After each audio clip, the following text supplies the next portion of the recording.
Ang White Kelso ni Biboy Enriquez ay isang sikat na gamefowl bloodline na binuo ng maalamat na Filipino breeder na si Leandro Biboy Enriquez sa kanyang Firebird Game Farm. Ang White Kelso ay isang signature line na kilala para sa natatanging puting balahibo at pare-parehong pagganap. About the White Kelso bloodline. Pinagmulan, ang Firebird White Kelso ay binuo mula sa isang Kelso line na orihinal na nagmula sa isang pulang pamilya.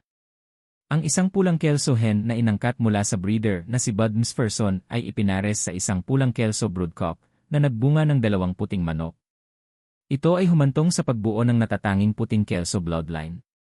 Reputasyon, ang linya ay lubos na pinahahalagahan sa komunidad ng gamefowl at hinahangad para sa mga katangian ng breeding nito.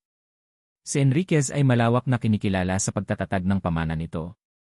Breeding sa Firebird Game Farm. Ipinarami ni Biboy Enriquez ang White Kelso sa kanyang Firebird Game Farm sa Tanay, Rizal, Philippines.